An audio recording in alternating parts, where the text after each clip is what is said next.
Recording in memiliki Allah progress. yang seperti Engkau, Allah yang tahu sejak kami di dalam kandungan, bahkan sejak Engkau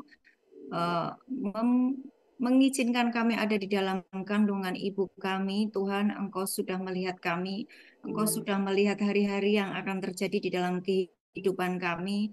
Itu semua ada di dalam kitab-Mu. Bahkan Engkau punya mimpi yang ajaib, mimpi yang besar atas kehidupan kami. Hari ini Tuhan, kami mau buka telinga kami mau buka mata kami mau buka hati kami untuk mengerti semua agenda besar yang sudah Engkau rancangkan atas kehidupan kami. Ampuni kami Tuhan karena kami hanya berfokus pada apa yang kami lihat, apa yang kami rasakan. Ampuni Tuhan, ajari hari ini kami melihat rancangan yang besar dan ajaib di dalam kehidupan kami. Setiap kami tahu ajaib di hadapan-Mu. Urapi setiap kami, buat kami mengerti, beri kecerdasan rohani, dan kami menolak, kami patahkan setiap pekerjaan iblis yang hendak mencuri kebenaran firman Tuhan. Hari ini para malaikat Tuhan berkemah di sekeliling jemaat dan juga yang ikut Zoom. Pada pagi hari ini di dalam nama Yesus, kuasa Roh Kudus bekerjalah, ambil alih di dalam nama Yesus. Berfirmanlah Tuhan dalam nama Yesus. Haleluya. Amin. Amin. Amin. Silakan duduk. Ya, siap belajar hari ini? Amin, Bu. Ya, oke. Hari ini saya akan bagi jadi 2 sesi ya. Karena kalau cuman sekali rasanya tidak cukup karena ini agak berat, tapi ini adalah harus kamu ketahui semua ya. Kalian harus ngerti semua bahwa seluruh makhluk ciptaan Tuhan, anak-anak Tuhan yang mengaku Yesus sebagai Tuhan dan Juru Selamat, mereka bisa mengakses kekayaan surga. Amin. Amin, Bu. Semua makhluk, semua ciptaan Tuhan, semua yang memanggil Yesus sebagai Tuhan dan Juru Selamat, kita semua bisa mengakses kekayaan surga. Nah, hari ini saya tidak akan langsung memberitahukan kepadamu caranya bagaimana mengakses kekayaan surga, tetapi saya akan memberikan dasar-dasarnya dulu, pemahamannya dulu, caramu berpikir dirubah dulu, baru nanti setelah saya memberitahukan caranya begini loh, 1, 2, 3, 4, kalian sudah ngerti. Paham ya? Paham, Bu. Paham ya? Hari ini saya mau ajak kalian semuanya mempraktekkan sebagai anak Allah. Saya nggak mau kasih teori terus, dan saya juga nggak mau kalian menjadi ahli Taurat. Ya, ngerti firman, tapi tidak bisa mengalami seluruh firman Tuhan. Ngerti firman, kamu bisa ngajar firman, kamu bisa menyampaikan firman, tapi kamu tidak mengalami firman tersebut. Ya, itu yang disebut dengan ahli Taurat dan orang Farisi. Kita harus mengalami seluruh isi Alkitab tersebut. Kita harus mengalami seluruh janji-janji Tuhan tersebut. Katakan amin. Amin, Bu. Artinya begitu dahsyatnya hidupmu. Ya, begitu dahsyatnya hidupmu hari ini. Kalau engkau berada di Nusa Kambangan, hari ini kalau engkau diizinkan masih berada di Nusa Kambangan entah 5 tahun, entah seumur hidup, Tuhan punya rancangan yang ajaib. Kamu harus ngerti rancangan Tuhan itu apa. Kamu harus ngerti apa yang ada di dalam pikiran Tuhan tentang hidupmu. Bahwa setiap orang yang diciptakan oleh Tuhan itu terlalu ajaib. Amin. Ya, sekarang saya mau mengingatkan kembali kepada kalian ya, bahwa kalian sudah belajar yang namanya identitas dirimu. Ngerti ya? Identitasmu apa? Anak Tuhan.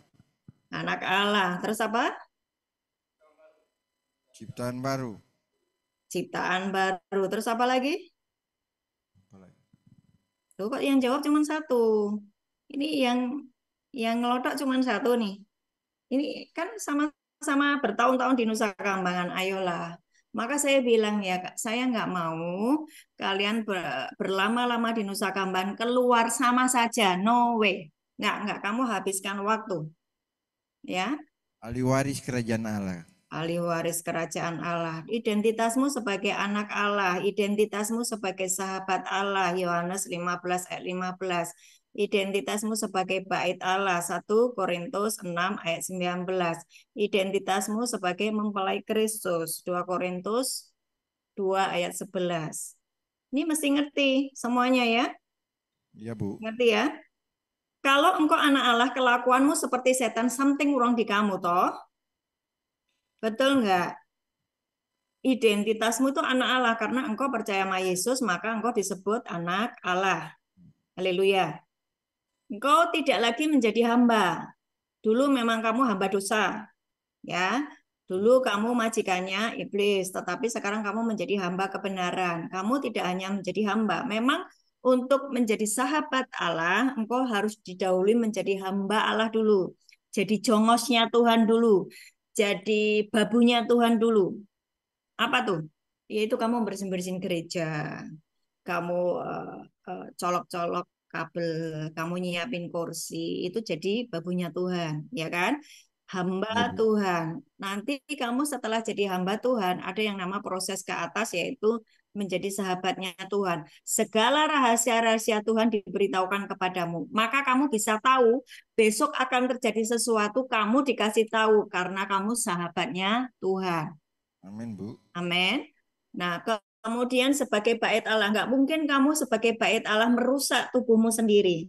Betul? Iya, Betul Bu. ya? Nah, ini nih harus ngerti ya. Saya nggak mau kalian ngerti firman tapi nggak ngerjakan. Banyak dari teman-temanmu yang keluar dari Nusa Kambangan Zong. Mereka hanya berapi-api di dalam gereja mereka menjadi pelayan di sini. Hanya 1, 2, 3 yang saya lihat mereka tetap mempertahankan api cinta Tuhan. Selanjutnya mereka sama dengan sewaktu mereka sebelum ditangkap, itu sia-sia loh hidupnya. Ya. Sebagai bait Allah pasti kamu tidak akan merusak tubuhmu. Sebagai bait Allah engkau akan merawat tubuhmu untuk kemuliaan Tuhan. Amin. Engkau nggak Amin. pesta seks, engkau nggak pesta narkoba, engkau nggak pesta minuman keras karena engkau memelihara tubuhmu ini sebagai gereja, sebagai bait Allah. Ya, itu identitasmu. Kemudian engkau nggak mencintai dunia karena engkau ini mempelainya Kristus. Kapan kamu mencintai dunia? Ya, ketika fokusmu hanya duit, fokusmu pada hal-hal duniawi, kamu mencintai dunia. Tetapi kamu adalah mempelai Kristus, kamu mencintai Tuhan, kamu mencintai firman-Nya.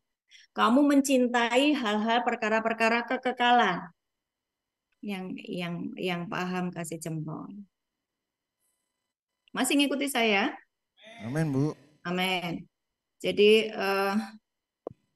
kalian juga sudah belajar tentang pengampunan dosa, ya.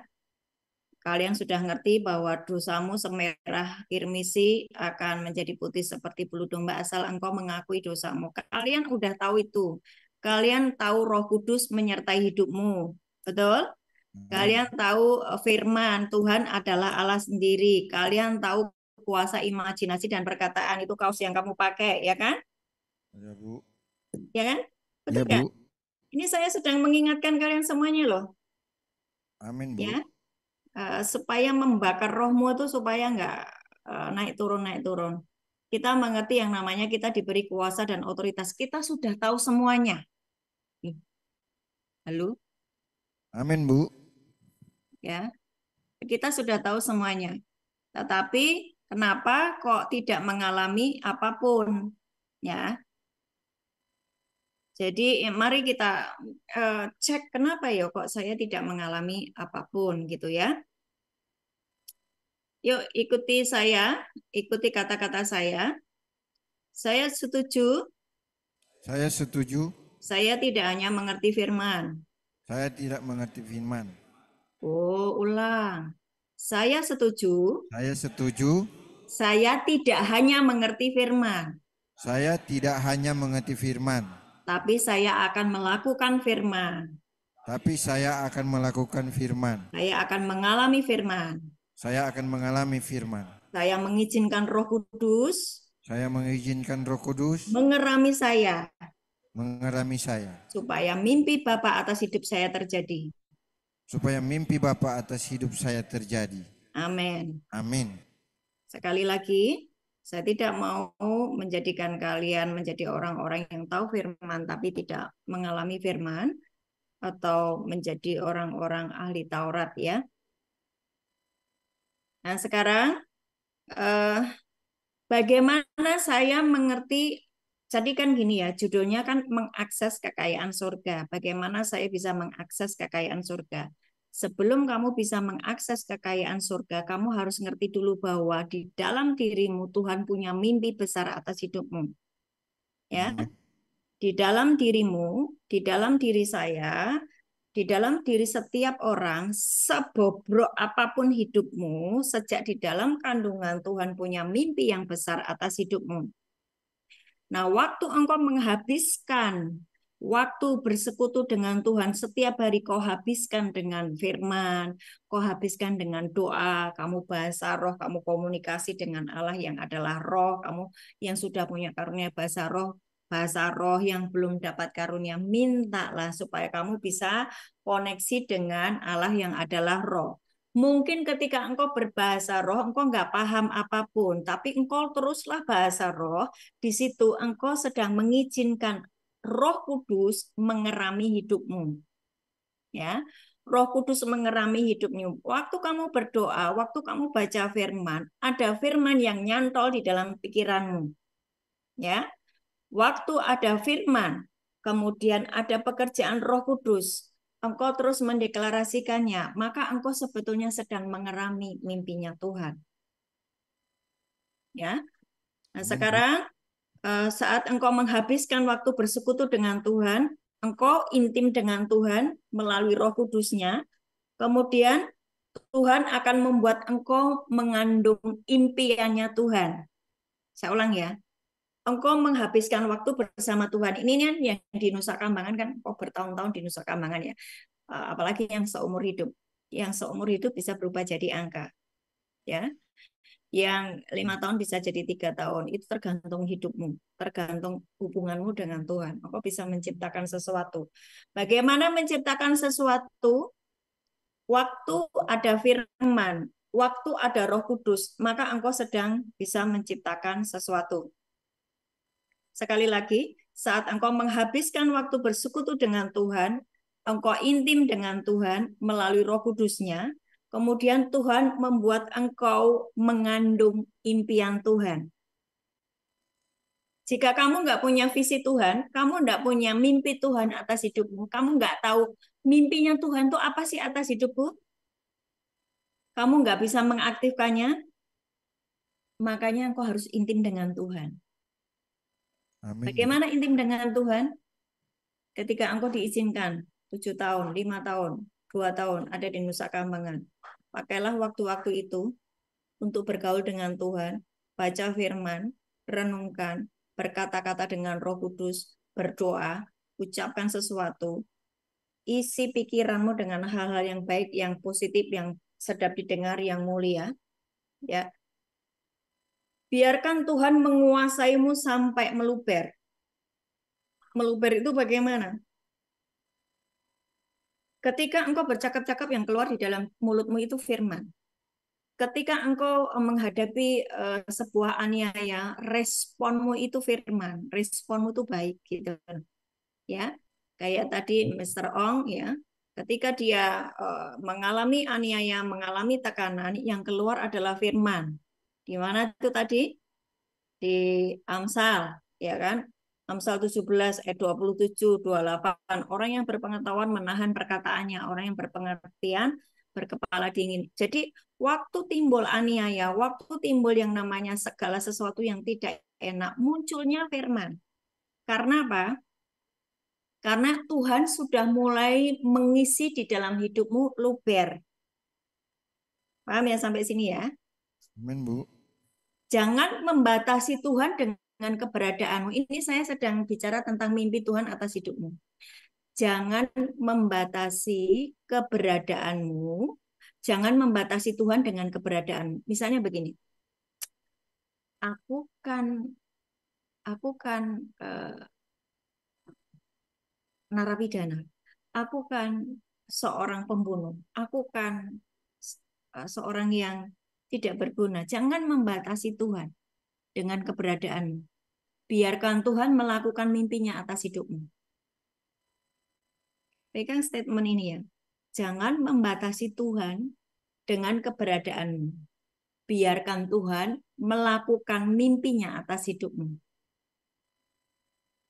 Situasimu tidak boleh membatasi mimpi Tuhan atas hidupmu. Situasimu mungkin kamu lagi di penjara. Situasimu mungkin kamu lagi nggak punya duit. Situasimu mungkin bisnismu hancur. Situasimu mungkin keluargamu hancur. Situasimu tidak boleh mendikte impian Tuhan. Nah, ketika kita semuanya ini sudah sepakat dengan impian Tuhan, bahwa Tuhan punya yang mimpi besar atas hidup saya. Ada sebuah rancangan yang ajaib yang Tuhan berikan atas kehidupan saya. Engkau sepakat dengan Tuhan. Impian Tuhan itu memberikan tujuan untuk hidupmu. Jadi engkau mempunyai tujuan hidup yang jelas. Karena engkau menyatu dengan mimpinya Tuhan. Ada banyak anak-anak Tuhan hari ini hidupnya seperti layangan putus benangnya. Enggak jelas kemana arahnya, enggak jelas. Tapi bagi orang-orang yang berkata, silahkan ambil alih Roh Kudus atas hidupku. Selama ini aku hidup dengan kemampuanku sendiri, dengan pikiranku sendiri, dengan kehendakku sendiri, aku kacau balau. Aku baru tahu sekarang bahwa engkau punya mimpi yang besar atas hidupku. Silahkan Roh Kudus ambil alih atas hidupku. Biar firman yang penuh di dalam hidupku itu mengubah aku. Amin. Menjadi seperti yang kau mau. Engkau terus-menerus seperti itu. Dan jangan pernah yang namanya sehari pun engkau nggak ngomong seperti itu. Maksudnya gini loh. Hari ini ketika kamu diajar seperti ini, kamu ingat, oh ya Bu Ana ngomong seperti itu. Nanti seminggu lagi kamu lupa. Nggak boleh. Engkau harus terpatri itu. Bahwa Tuhan punya mimpi besar atas hidupmu. Nah, penting sekali untuk mengubah cara berpikirmu dulu. Kalau engkau tidak berpikir yang benar, engkau tidak akan mengandung impiannya Tuhan atau pikiran Tuhan. Saya ulang, kalau engkau tidak berpikir yang benar, kalau engkau tidak berpikir yang benar, engkau tidak akan mengandung impian dan pikirannya Tuhan. Ngerti ya? Pikiranmu jahat terus, pikiranmu negatif terus, pikiranmu kehancuran terus, pikiranmu tentang narkoba terus, itu kamu tidak bisa mengandung impiannya Tuhan. Karena bukan itu impiannya Tuhan. Coba dibuka di Amsal 23 ayat 7. Amsal 23 ayat 7.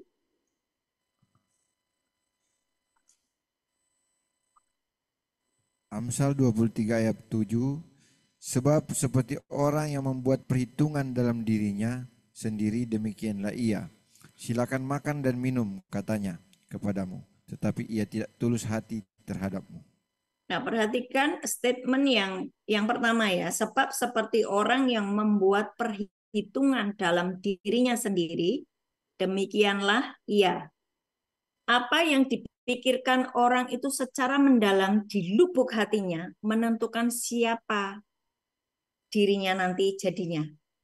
Contoh ya, saya berpikir bahwa saya ini akan menjadi hamba Tuhan yang menjadi seperti Paulus, menjadi seperti Petrus, menjadi seperti Yesus. Saya terus memikirkannya, maka saya akan seperti itu. Ada juga orang yang berpikir bahwa saya nggak bisa bicara, saya bodoh, saya miskin, saya uh, uh, uh, uh, ngomong aja gagap. Ya, orang itu akan seperti itu. Paham ya? Paham ya? Bu. Saya ini seorang yang minder, saya nggak pinter, saya dari keluarga miskin, keluarga berantakan, maka hidup saya kacau. Apa yang dia pikirkan atas dirinya sendiri, itulah dia.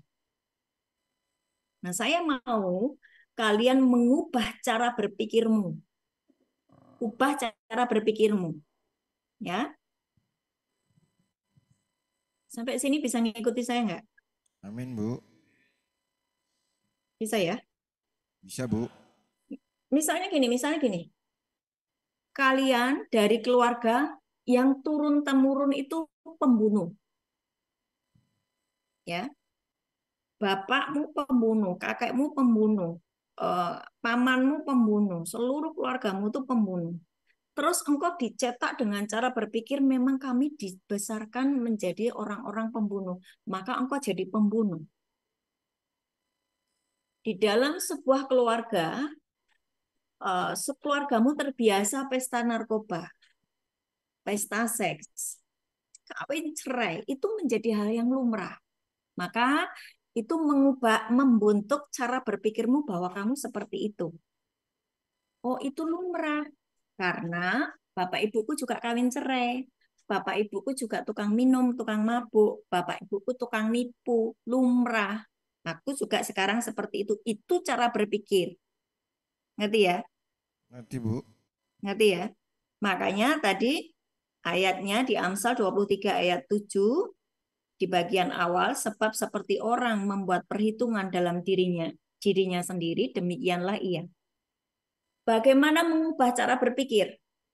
Pikirkanlah apa yang dipikirkan Tuhan tentang hidupmu. Damai sejahtera. Damai sejahtera. Terus apa lagi? Bapak menginginkan kamu seperti siapa? Seperti Yesus. Seperti Yesus. Berarti kamu mulai mengubah cara berpikirmu seperti itu. Amin. Ngerti ya? Loh, kalian ini masih semangat enggak sih? Masih Semangat, Bu. semangat enggak? Haleluya.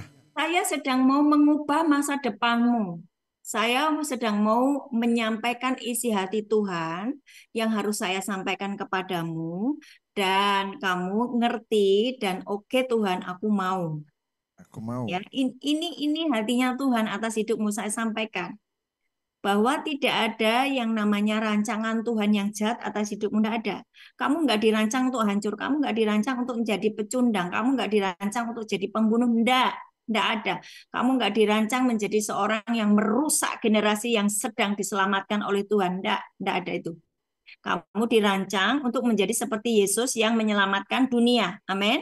Amin, Bu. Amin. Nah, halangan terbesar untuk memindahkan kekayaan dunia ke dalam tubuh Kristus adalah kepercayaan kita yang salah, adalah cara berpikir kita yang salah. Tadi kan judulnya mengakses kekayaan surga, ya kan? Ya, Bu. Bagaimana saya bisa mengakses kekayaan surga? Halangan terbesar untuk memindahkan kekayaan surga kepada tubuh Kristus. Dengerin.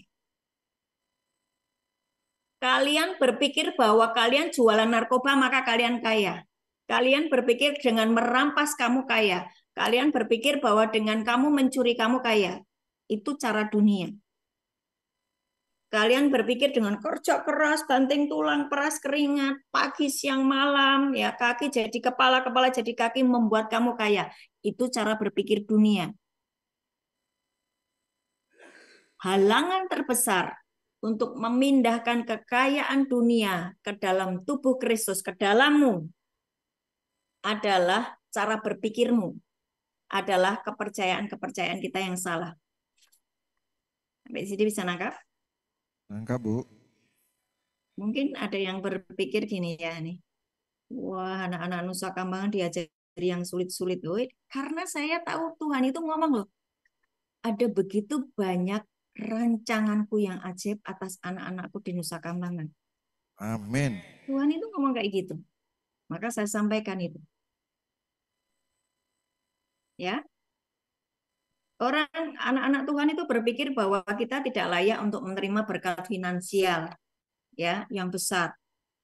Banyak yang tidak percaya bahwa Tuhan menghendaki mereka makmur. Banyak yang nggak percaya.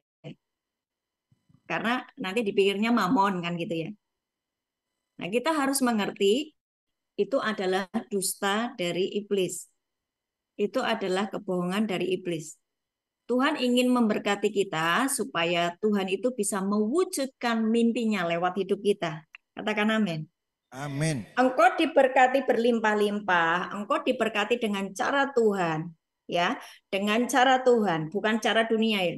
Engkau diberkati berlimpah-limpah, engkau menjadi makmur. Tuhan memberkati kita supaya Tuhan bisa mewujudkan mimpinya lewat hidup kita. Amin.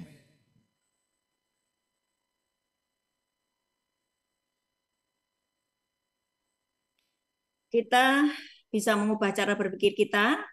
Kalau kita bisa mengubah cara berpikir kita, maka kita akan mengubah cara hidup kita. Sekali lagi, kalau cara berpikirmu kamu bisa rubah, cara hidupmu pasti berubah. Betul nggak? Betul nggak? Amin, Bu. Nah, terlalu banyak orang menggugurkan impian Roh Kudus tersebut. Mereka takut bermimpi dan mereka berkata, mustahil ya, aku orang jebolan Nusa Kambangan jadi sukses berhasil, mustahil ya. Itu engkau sedang menghalang-halangi mimpi Tuhan atas hidupmu. Engkau sedang menghalang-halangi Roh Kudus yang sedang berkarya di dalam dirimu. Nah, poinnya yang paling penting yang harus kamu pegang, ya, yang pertama, kita tidak bisa mempunyai dua Tuhan. Ini poinnya penting dulu dipegang ya. Poin Amin, Bu. pentingnya dipegang dulu ya. Kamu tidak bisa punya apa? Tuhan. Tidak bisa punya apa? Dua Tuhan. Dua Tuhan. Kalau kamu berjalan di dalam roh, maka kamu sedang mengejar impian-impian Tuhan. Amin, Bu. Ikuti saya. Semuanya ikuti saya. Kalau saya hidup di dalam roh, hidup di dalam roh, saya sedang mengejar impian Tuhan. saya sedang mengajar impian Tuhan. Kalau saya berjalan di dalam daging, kalau saya berjalan di dalam daging, saya berjalan di alam jasmani, saya berjalan di alam jasmani, maka saya menuai konsekuensi dari kemiskinan. maka saya menuai dari konsekuensi kemiskinan. Saya hidup di dalam roh, saya mengejar mimpinya Tuhan. Saya hidup di dalam daging, saya siap-siap menjadi miskin. Ngerti ya? Ya, Bu. Kasih tepuk tangan dulu buat Tuhan Yesus. Saya sedang menghancurkan pola pikir kalian yang salah. It's okay. Ada begitu banyak yang belum paham. Tapi kalau ini paham, kalian keluar dari Nusa Kambangan menjadi orang yang ajaib. Haleluya. Sekali lagi, kita tidak bisa mendua hati dan sukses. Tidak bisa. Kita harus putuskan, aku mau ngikut Tuhan saja, maka kamu akan berhasil. Amin. Yakobus 1 ayat 6-8. Buka. Yakobus 1 ayat 6-8. Yakobus 1 ayat 6-8. Hendaklah ia meminta dalam iman dan sama sekali jangan bimbang, sebab orang yang bimbang sama dengan gelombang laut yang diombang-ambingkan kian kemari oleh angin. Orang yang demikian janganlah mengira bahwa ia akan menerima sesuatu dari Tuhan, sebab orang yang mendua hati tidak akan tenang dalam hidupnya. Amin. Kamu tidak bisa mendua hati. Mulai dari hari ini, ketika kamu ada di Nusa Kambangan ini, kamu harus memutuskan, aku akan mengikuti Tuhan. Aku akan melakukan mimpinya Tuhan. Aku akan menjadi satu dengan Roh Kudus. Aku akan penuh dengan firman. Roh Kudus, engkau mimpi apa atas hidupku? Aku mau. Amin. Oke. Galatia 5, 16-18.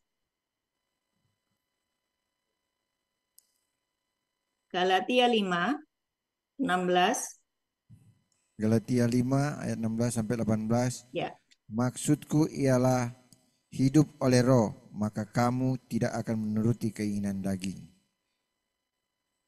Sebab keinginan daging berlawanan dengan keinginan roh, dan keinginan roh berlawanan dengan keinginan daging.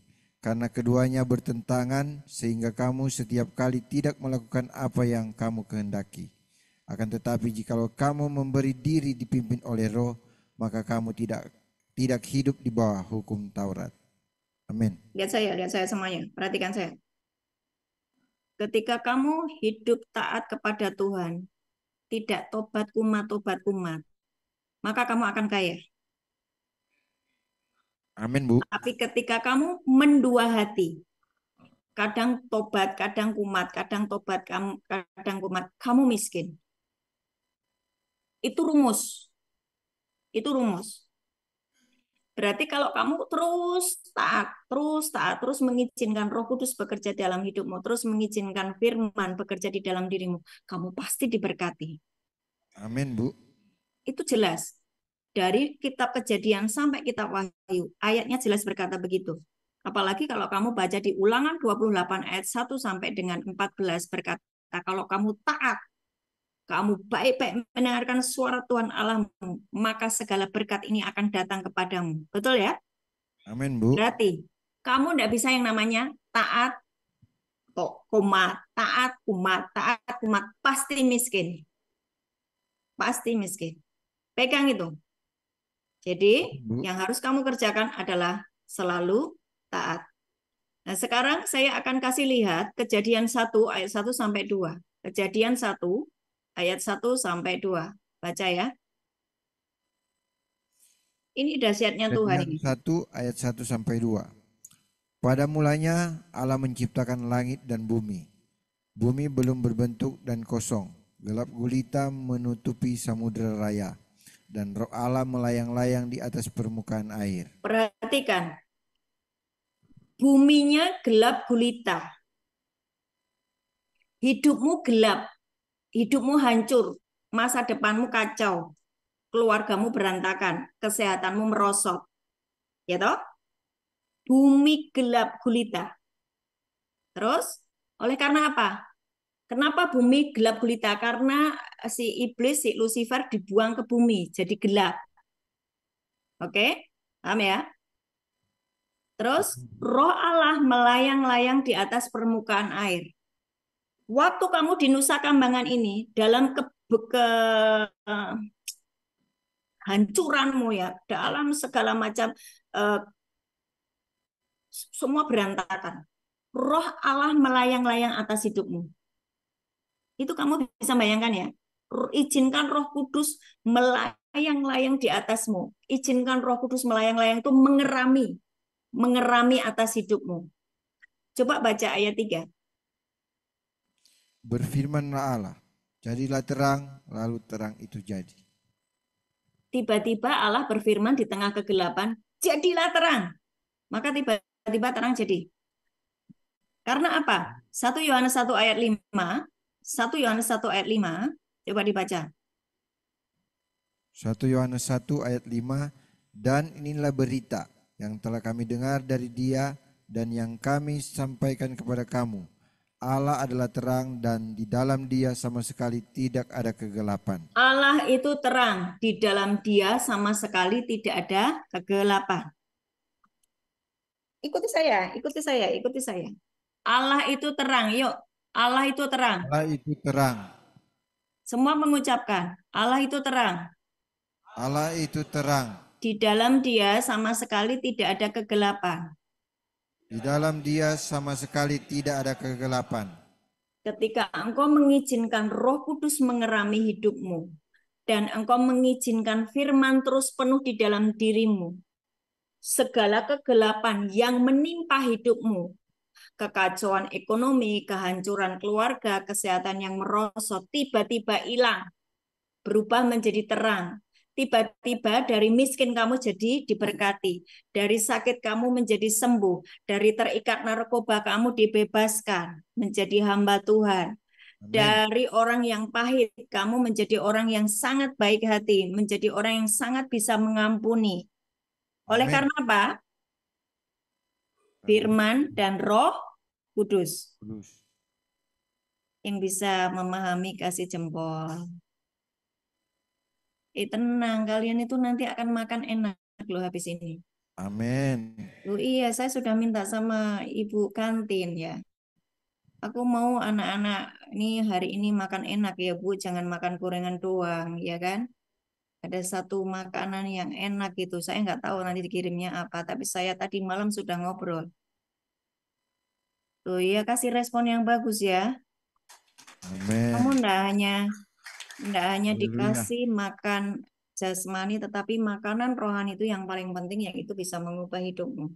Sekali lagi, ketika kondisimu berantakan, kamu di dalam kegelapan, kamu di dalam keterikatan dengan dosa, kamu diduduki oleh iblis, kamu mengizinkan Roh Kudus mengerami hidupmu, ya, dan firman terus penuh di dalam hidupmu, tiba-tiba yang gelap tadi menjadi Terang. terang. Berhentilah berpikir tentang hidup kita yang penuh dengan kehancuran, penuh dengan eh, kemiskinan, sakit penyakit. Pikirkan apa yang dipikirkan Tuhan tentang hidupmu. Pegang 3 ayat ini, perhatikan baik-baik ayat kunci-kunci ayat di bawah ini ya. Yang pertama, Mazmur 139 ayat 13 sampai 16. Ini ayat hafalan, harus hafal semuanya. Anak-anak di Nusa Kambangan, anak-anak di Kembang Kuning, semuanya harus hafal Mazmur 139 ayat 13 sampai 16 ya. Hafalkan itu, melekat di dalam pikiran dan rohmu. Silakan dibaca Mazmur 139 ayat 13-16. Mazmur 139 ayat 13 sampai 16. Sebab engkaulah yang membentuk buah pinggangku, menenun aku dalam kandungan ibuku. Aku bersyukur kepadamu oleh karena kejadianku dahsyat dan ajaib. Ajaib apa yang kau buat, dan jiwaku benar-benar menyadarinya. Tulang-tulangku tidak terlindung bagimu ketika aku dijadikan di tempat yang tersembunyi, dan aku direkam di bagian-bagian bumi yang paling bawah. Matamu melihat selagi aku bakal anak, dan dalam kitabmu semua tertulis hari-hari yang akan dibentuk sebelum ada satupun daripadanya. Amin. Ini kunci yang pertama, Mazmur 139, 13-16. Hafalkan ya. Iya Bu. Oke. Yang kedua, Roma 8 ayat 28. Roma 8 ayat 28. Roma 8 ayat 28, kita tahu sekarang bahwa Allah turut bekerja dalam segala sesuatu untuk mendatangkan kebaikan bagi mereka yang mengasihi Dia, Amin. yaitu bagi mereka yang terpanggil sesuai dengan rencana Allah. Amin. Yang ketiga, Zakaria 9 ayat 12. Zakaria Zakaria 9 9 ayat 12. ayat 12, kembalilah ke kota bentengmu, hai orang tahanan yang penuh harapan. Pada hari ini juga aku memberitahukan, aku akan memberi ganti kepadamu 2 kali lipat. Amin. Semuanya membaca Zakaria 9 ayat 12 bersama-sama. 2, 3. Kembalilah ke kota bentengmu, hai tahanan yang penuh harapan. Ini juga aku memberitahukan, aku akan berganti-ganti kepadamu 2 kali lipat. Itu siapa yang ngomong? Tuhan, Ngomong sama siapa? sama orang tahanan, Orang tahanan itu siapa? kita semua. Janji Tuhan apa? Janji Tuhan apa? Kembali ke kota bentengmu. Ah, kamu akan mendapatkan 2 kali lipat, tapi dengan catatan kamu harus kembali ke kota bentengmu. Siapa kota bentengmu? Tuhan, Iya, makanya. Lah kalau kamu kembali ke setan, ya kamu akan kehilangan 7 kali lipat. Sampai sini paham ya? paham Bu? Ini tadi kan saya judulnya apa? Mengakses kekayaan surga. Kenapa banyak anak Tuhan miskin terus? Karena dia nggak kembali kepada Tuhan, tapi kembali kepada Setan. Ini saya sebetulnya sesi 1 ini masih panjang loh. Tapi kalian sudah gerah ini, kakinya udah gerak-gerak semuanya. Lanjut Ya Bu. toh? Hah? Lanjut. Lanjut? Lanjut. Enggak, saya lihat kalian udah pada gelisah kok, kaliannya kakinya gerak ke sini ke sana, ya toh tangannya ke sini ke sana. Kenapa sih? Sumuk, panas. Semangat Bu. Ketika firman itu kamu terima, kita harus membaharui cara kita berpikir. Dan kita harus percaya bahwa Tuhan akan memulihkan aku 2 kali lipat. Karena Amin. Tuhan akan menghembuskan kehidupan yang baru di dalam diriku. Tetapi dengan catatan aku harus kembali kepada benteng Tuhan. Maka Amin. Tuhan akan mengembalikan 2 kali lipat. Itu janji Tuhan. Amin, Bu. Tapi kamu harus kembali ke benteng Tuhan, kembali kepada Yesus, bukan kembali ke setan. Sekali lagi, kamu akan dipulihkan 2 kali lipat. Seperti Ayub, mengalami seperti Ayub. Nah sekarang ya, tak kasih lihat. Orang yang berpikiran sempit, ya, orang yang berpikiran sempit, dia hanya melihat apa yang ada di depan matanya. Misalnya saya nanya sama Gary ya, Gary, hari ini kamu aktivitasnya apa? Ya, coba kamu jawab, Gary. Hari ini Nonton kamu MP4. aktivitasnya apa? Nonton MP4. Hah? Nonton MP4, Bu. Nonton. Drakor, drakor. Oh, kalian masih bisa nonton drakor di situ? Bisa, Bu. Oh, pantas. Lulusan Nusa Kambangan nggak ada yang cespleng gitu loh. Kalian nggak habiskan waktu untuk firman malah nonton Ada, drakor. Bu. Ingat ya, orang yang mendua hati dia tidak akan mendapatkan apa-apa. Kenapa nggak kalian setel khotbahnya KKS atau setel khotbahnya Mbak Tuhan Ini, siapa Bu. gitu? Saya juga penuh dengan khotbah. Setiap hari saya dengar. Oke. Orang yang berpikiran sempit, dia hanya melihat apa yang di depan matanya tentang dirinya, ya. Saya pemalu, saya miskin, saya gagap, saya hancur gitu ya. Orang yang berpikiran sempit ketika ditanya hari ini aktivitasmu apa? Saya bangun, saya mandi, saya sarapan, saya kerja, nanti pulang kerja, saya bercanda sebentar dengan anak-anak, kemudian nonton TV, baca, minum-minum kopi, ngerokok, tidur, besok lagi kerja, begitu lagi, begitu lagi. Itu orang yang berpikiran sempit. Kehidupan yang biasa seperti itu bukan mimpi Tuhan. Ingat ya, kehidupan yang biasa-biasa begitu itu bukan mimpi Tuhan. Kita perlu memulai dengan antusias, tanya sama Tuhan, Tuhan mimpimu sebetulnya apa sih untuk saya? Saya itu mimpi gini, saya itu gini sampai gini Tuhan. Tuhan kalau aku harus ketemu dengan siapa orang-orang hebat yang ada di Indonesia itu ketemukan aku Tuhan. Amin. Ya, lah sekarang kamu kan juga bisa ngomong kayak gitu. Tuhan di Nusa Kambangan itu engkau katanya Bu Ana punya mimpi yang besar atas hidupku.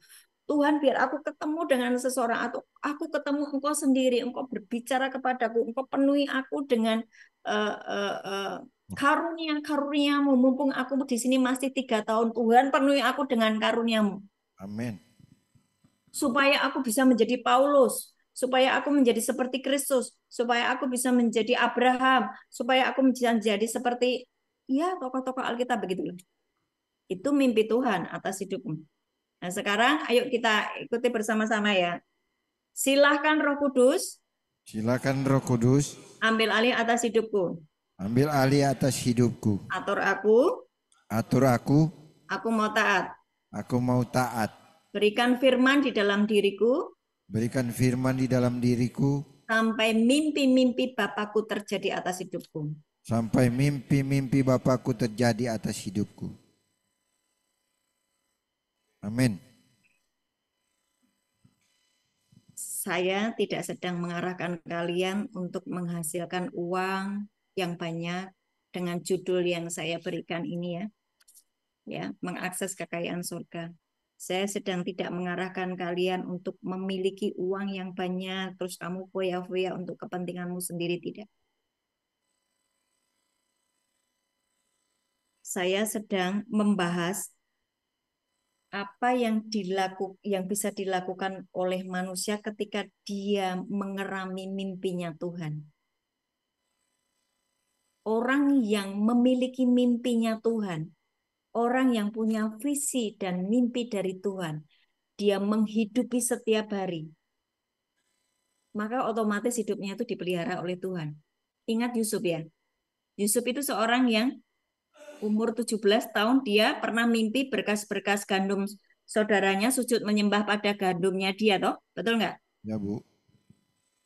Nah, ketahuilah bahwa saudara Yusuf ini tidak berusaha menyingkirkan Yusuf, tapi mereka berusaha menyingkirkan mimpinya Yusuf.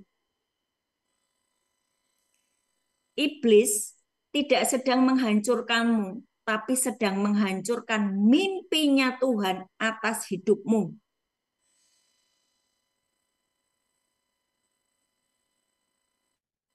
Sekali lagi,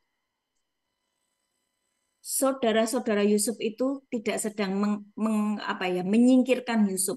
Enggak.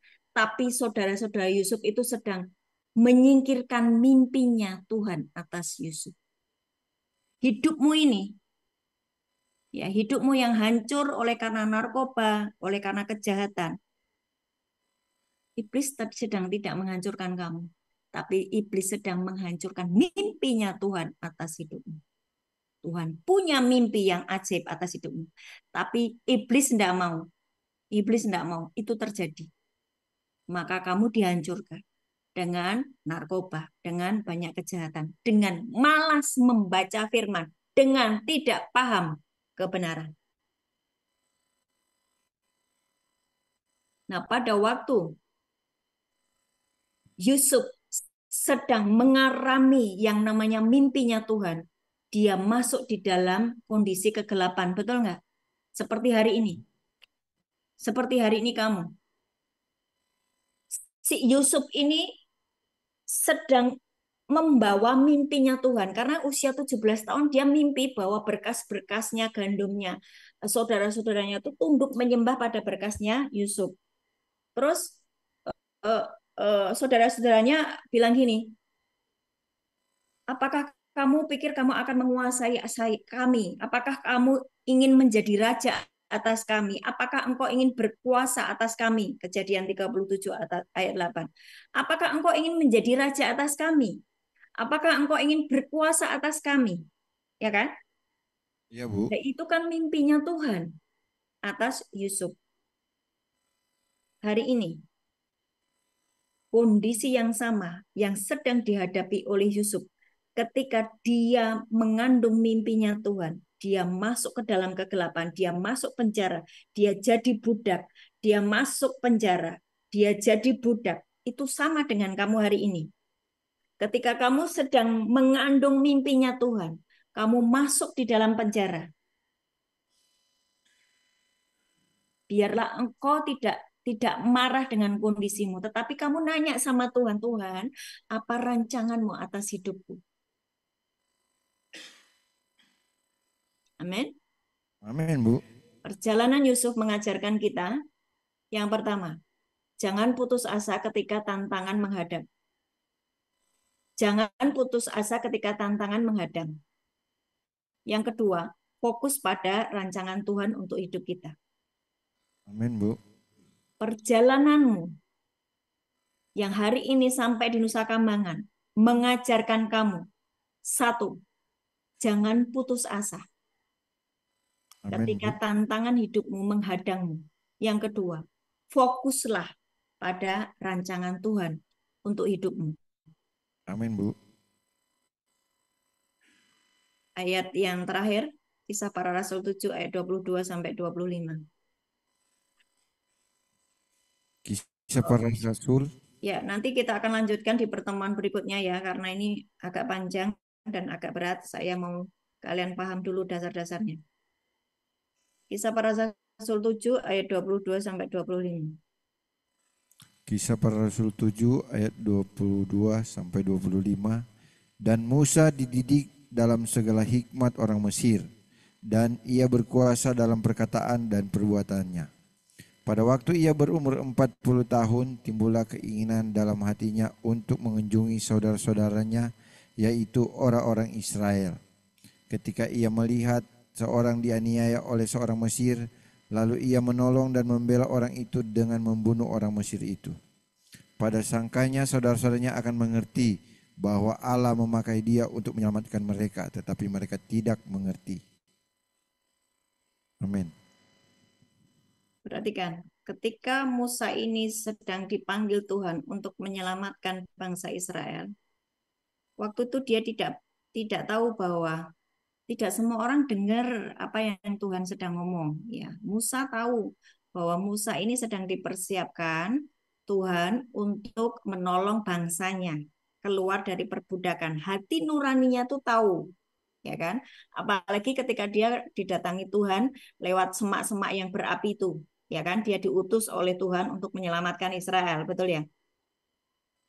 Tetapi kondisinya tiba-tiba waktu dia mau menolong Israel, menolong salah satu bangsanya, yaitu bangsa Yahudi, bangsa Ibrani waktu itu yang dianiaya oleh Mesir, dengan caranya sendiri. Musa itu dengan caranya sendiri, dengan dibunuhnya, ya orang yang melawan itu tadi. Dia dia sedang mau mengakurkan, tapi dia membunuh dengan caranya sendiri, kan? Nah, tiba-tiba semua orang, nanti kamu baca di ayat berikutnya, ada peristiwa lagi, dia lihat ini ada orang berantem, Musa nengahin gitu loh. Terus dia bilang, siapa yang menyuruh kamu menjadi penengah antara kita? Siapa yang menyuruh kalian, kamu Musa menjadi penengah atas kita? Apakah kamu juga akan membunuh kami seperti saudara kita kemarin yang kamu bunuh? Disitulah dia lari. Nah, seringkali ketika engkau sedang mengerami mimpinya Tuhan, ketika engkau sedang mengikuti rancangannya Tuhan, Tuhan mengizinkan situasi-situasi yang tidak mengenakan di dalam dirimu. Engkau jalani saja itu bersama dengan Tuhan. Ketika engkau menjalani bersama dengan Tuhan, kesulitan-kesulitan yang kamu hadapi, kamu tidak menghadapinya sendiri, tapi bersama Tuhan. Amin. Amin. Amin, Bu. Sekali lagi, ketika kamu sudah tahu mimpinya Tuhan atas hidupmu itu besar, jalani hidupmu bersama dengan Tuhan. Suatu hari, ketika engkau terus berjalan dengan Tuhan, terus nggak menyimpang ke kiri dan ke kanan. Sama seperti Abraham. Abraham percaya pada janji Tuhan, bahwa dia akan menjadi bapa bagi banyak bangsa, bahwa dia akan mewarisi negeri. Coba baca di Roma 4 ayat 13. Roma 4 ayat 13. Roma 4 ayat 13. Sebab bukan karena hukum Taurat telah diberikan janji kepada Abraham dan keturunannya bahwa ia akan memiliki dunia, tetapi karena kebenaran berdasarkan iman. Ya, Amin. Tuhan punya mimpi atas Abraham bahwa ia akan memiliki dunia. Ya, terus Abraham percaya dan Tuhan menganggap itu sebagai kebenaran. Nah, kebenaran itu yang akan terjadi. Dan hari ini mimpi Tuhan atas Abraham itu juga menjadi mimpi Tuhan atas hidup kita. Amin, Tidak Bu. hanya Abraham yang akan menguasai bumi, tetapi kita semuanya akan menjadi memiliki bumi, memiliki dunia ini, menguasai dunia, mengalahkan dunia. Masih ingat itu? Amin, Bu.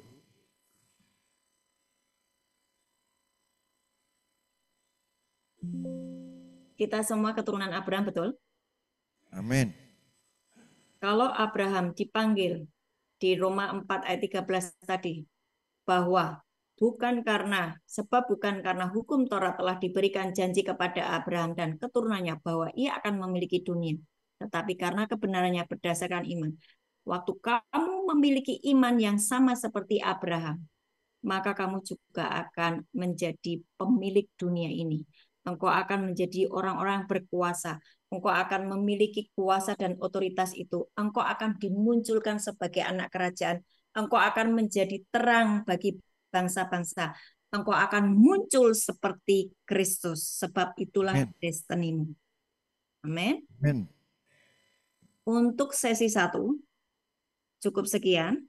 Kalian pelajari baik-baik. Kita ketemu lagi di sesi kedua dan saya akan kasih lihat bagaimana caranya mengakses kekayaan surga.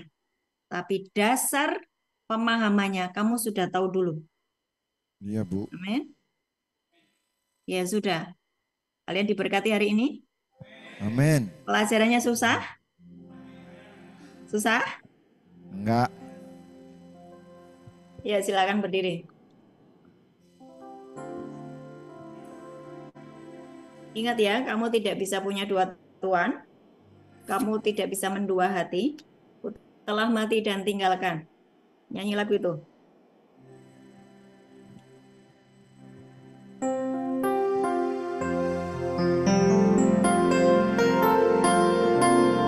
Ku telah mati dan tinggalkan cara hidupku yang lama. Semuanya sia-sia dan tak berarti lagi. Hidup ini ku letakkan pada mezbah-Mu ya Tuhan. Jadilah padaku seperti yang Kau ingini. Ku telah mati dan tinggalkan cara hidupku yang lama. Semuanya sia-sia dan tak berarti lagi. Hidup ini ku letakkan pada mezbah-Mu ya Tuhan. Jadilah padaku seperti yang Kau ingini. Jadilah padaku seperti yang Kau ingini. Jadilah padaku seperti yang Kau ingini. Demikian firman Tuhan. Mendekatlah kepadaku, dengarlah ini. Dari dahulu, tidak pernah aku berkata dengan sembunyi, dan pada waktu hal itu terjadi, aku ada di situ. Dan sekarang, Tuhan Allah mengutus aku dengan rohnya. Beginilah firman Tuhan, penebusmu, yang maha kudus, Allah Israel. Akulah Tuhan Allahmu, yang mengajar engkau tentang apa yang memberi faedah, yang menuntun engkau di jalan yang harus kau tempuh. Yesaya 48 ayat 16-17. Tuhan, engkau tidak pernah memberi rahasia kepada kami, sebab kami adalah sahabat-Mu. Hari ini engkau memberitahukan kepada kami bagaimana mengakses kekayaan surga. Engkau beritahukan kepada kami cara berpikir yang benar. Dan engkau sedang menunjukkan kepada kami cara mengakses kekayaan surga. Ajari setiap kami, Tuhan. Buatlah kami tidak hanya berfokus kepada hal-hal yang kami lihat, yang kami rasakan, tetapi kami berfokus kepada firman-Mu, apa yang Kau firmankan atas hidup kami, apa yang sedang Roh Kudus kerami atas kehidupan kami. Kami mau menjadi satu dengan kehendak-Mu.